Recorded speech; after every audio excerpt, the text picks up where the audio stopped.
ఇవాళ రాష్ట్రంలో జరుగుతున్నటువంటి రాజకీయాలు ఏమిటి? గుంటూరు నుంచి మనం ప్రశ్నించవలసినటువంటి అవసరం ఉందని కూడా మనవి చేస్తున్నాను. ఎంత దుర్మార్గమైనటువంటి రాజకీయాలు చేస్తున్నారు ఇవాళ. మీరు చూశారు, చంద్రబాబు నాయుడు గారు ఎక్కడ మీటింగ్ పెట్టమనండి, ఆయన మొట్టమొదటి చెప్పేది ఏంటంటే జగన్మోహన్ రెడ్డి మళ్ళీ రానియను అంటున్నాడు. లోకేష్ని పెట్టమని మీటింగు, జగన్మోహన్ రెడ్డి మళ్ళీ రానియను అంటున్నాడు. ఈ మధ్యన పవన్ కళ్యాణ్ కూడా అంటున్నాడు జగన్మోహన్ రెడ్డి గారిని మళ్ళీ రానియను అని. ఎందుకే ఇన్నిసార్లు అంటారు? ఏంటి మీ భయం? అదే సినిమా చూశారుగా మీరు, పెళ్ళికి వెళ్తాడు, పెళ్లి చూపులకి అప్రేట్ చొక్కా తీసుకుని, నేను అనుకోండి నాకు చొక్కా లేక వెళ్ళి పెళ్లి దగ్గర కూర్చున్న దగ్గర నుంచి వాళ్ళకి అనుమానం వస్తుందేమోనని, ఈ చొక్కా నాది కాదు అనుకుంటారు అని, ఏమండి ఈ చొక్కా నాదేనండి అంటాడు. సర్లే అనుకుంటారు. రెండోసారి మళ్ళీ ఈ చొక్కా నాదేనండి అంటాడు. మళ్ళీ మూడోసారి ఈ చొక్కా నాదే, ఓరి దుంప దగ్గర ఈ చొక్కా ఇది కాదనమాట అనుకుంటారు.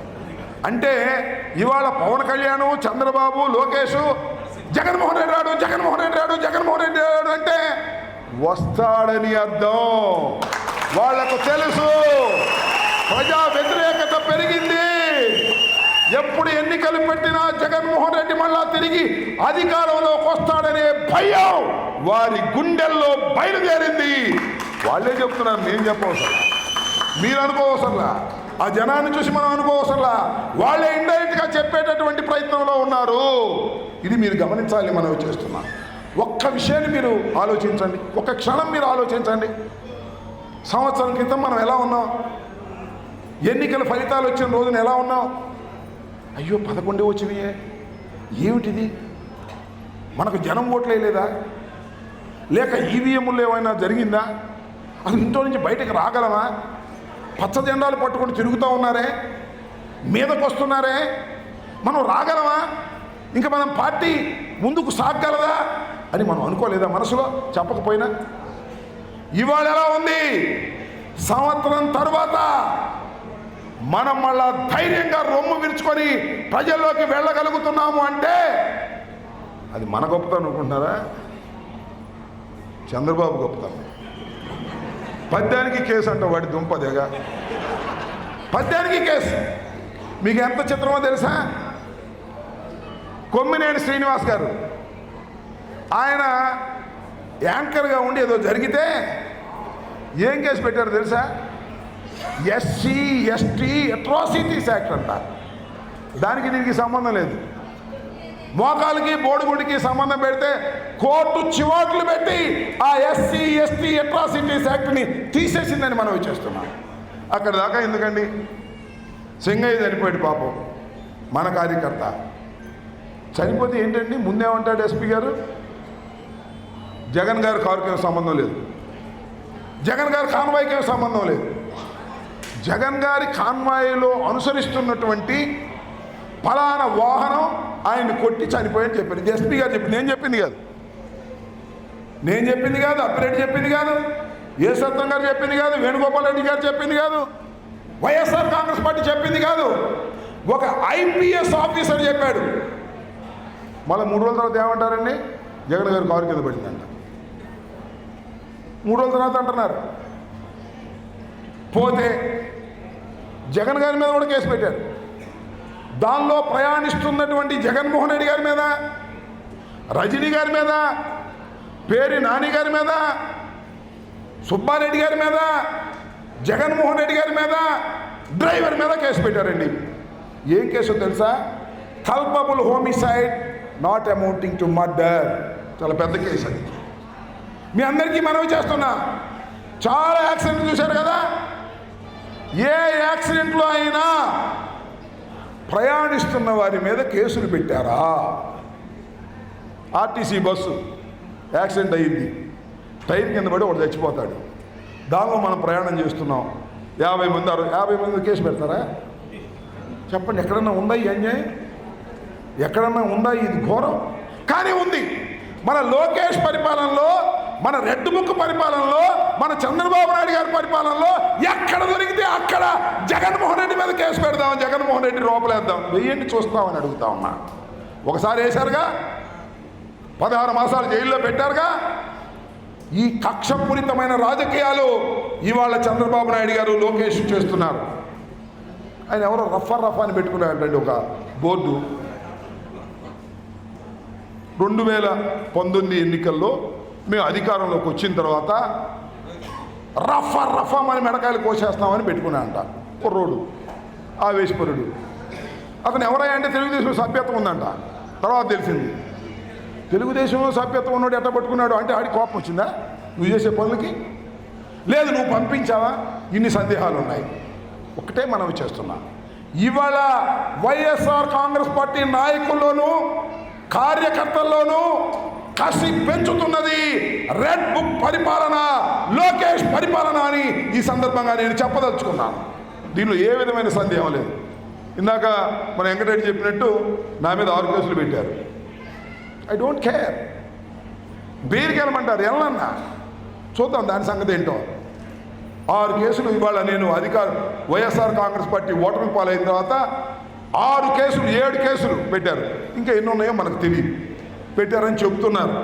కేసులకు భయపడితే రాజకీయాల్లో ఉండలేము ఇవాళ. జైలుకు భయపడితే రాజకీయాల్లో ఉండలేము ఇవాళ. రెడ్ బుక్ పరిపాలన జరుగుతున్నంత కాలం కేసులు భయపడటానికి సిద్ధంగా ఎవరు ఉండకూడదు.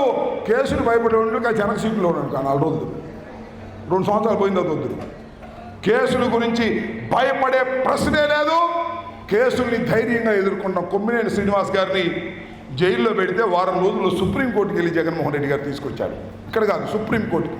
సుప్రీంకోర్టు చివాట్లు పెట్టింది. ఏమయ్యా, కోర్టులో మేము కూడా నవ్వుతాం ఏదైనా ఆర్గ్యుమెంట్ జరిగేటప్పుడు. అలాగే ఎవరో కానీ అంటే నవ్వాడని ఆయన మీద కేసు పెట్టి లోపలేస్తారా? ఏమిటా ఈ అన్యాయం అని న్యాయస్థానాలు ప్రశ్నించినటువంటి సందర్భాలు ఉన్నాయని మనం చేస్తున్నాం. ఈ విధంగా ఒక దుర్మార్గమైనటువంటి పాలన ఇవాళ రాష్ట్రంలో జరుగుతూ ఉన్నది. చూశారుగా అమరావతి 55,000 ఎకరాలు. మొదటిసారి చంద్రబాబు నాయుడు గారు సీఎంగా ఉన్నప్పుడు 55,000 ఎకరాలు తీసుకున్నాడు. ఒక 30,000 ఎన్నో రైతుల దగ్గర నుంచి పూలింగు, కొన్ని అటవీ భూములు కలిపి మొత్తం 55,000 ఎకరాలు తీసుకున్నాడు. మళ్ళీ ఇప్పుడు అధికారంలోకి వచ్చాడు కదా, ఇంకో 45,000 ఎకరాలు కావాలంట. తన దూరకు అంత లేదు, మెడకు ఒక డోలు అన్నట్టు. ఈ 55,000 ఎకరాలు ఏం చేశావా అంటే ఇంతంత లోతు గుంటలు, వర్షం పడితే పడవలేసుకెళ్ళాలి. అసెంబ్లీ ఉందా? ఉంది, తాత్కాలికం. సెక్రటేరియట్ ఉందా? ఉంది, తాత్కాలికం. హైకోర్టు ఉందా? ఉంది, తాత్కాలికం. 5 సంవత్సరాల్లో నువ్వు చేసిన పని ఏంటంటే 55,000 ఎకరాలు తీసుకొని తాత్కాలికమైన బిల్డింగులు కట్టావు 5 సంవత్సరాల్లో. ఇవాళ 45,000 తీసుకుంటున్నావు. ఇప్పుడు ఏం చేస్తా? కట్టగలవా ఈ 5 సంవత్సరాల్లో? 5 సంవత్సరాలు కాదండి, 15 సంవత్సరాలు ఉంటాం. ఏంటంటే 15 సంవత్సరాలు ఎలక్షన్ పెట్టి ఇప్పుడు తేలిపోద్ది. అసలు లోకల్ బాడీ ఎలక్షన్ కదా తేలిపోద్ది. ప్రజలు నీ మీద కక్ష కట్టి ఉన్నారు. కాకపోతే ఇప్పుడు బయటపడితే కేసులు పెడతామని భయపడుతున్నారు. కానీ సందర్భం వచ్చినప్పుడు, ఎన్నికల నగారా మోగినప్పుడు చంద్రబాబు నాయుడిని కూటమిని తుక్కుగా ఓడించి మళ్ళా తిరిగి జగన్మోహన్ రెడ్డి గారిని అధికారంలో తీసుకురావడానికి సిద్ధంగా ఉన్నారు. ఇది నా మాట, నమ్మండి మీరని మనం వచ్చారు. కాకపోతే ఇంకా 4 సంవత్సరాలు ఉంది కదా. నేను చాలామందిని పాత వాళ్ళని ఫోన్ చేశా, ఇప్పుడు వద్దులేండి కేసులు పోసులు పెడుతున్నారు కదా, ఇంక రెండు సంవత్సరాలు ఆగండి, వచ్చేస్తాం, అందరం వచ్చేస్తాం, మళ్ళీ కేసులు పోసులు ఉన్నాయి, మా పిల్లలు చదువుకుంటున్నారు, ఇట్లాంటి మాటలు భయపెడుతున్నారు తెలుగుదేశం పార్టీ వాళ్ళు. భయపడని వాళ్ళు మాత్రమే ఇక్కడికి వచ్చారు. భయపడే వాళ్ళు మన ఓటర్లు ఇంకా బయట చాలామంది ఉన్నారనే విషయాన్ని మీకు ఈ సందర్భంగా చెప్పదలుచుకున్నాను. కాబట్టి నేను మీ అందరినీ కోరుకునేది ఒక్కటే, ఇది నేను ఇందాక చెప్పినట్టుగా నా సుదీర్ఘ రాజకీయ ప్రయాణంలో నా చివరి మజిలీ గుంటూరు. మీ అందరి గుంటూరులో మరి నేను ఉండేది గుంటూరు, నాది రేపల్లైనా నేను నివాసం ఉంటున్నది గుంటూరు. కాబట్టి గుంటూరు నా చుట్టుపక్కలే ఉంటుంది కాబట్టి ఇక్కడే రాజకీయం చేసుకోవాలని కూడా అనుకున్నాను.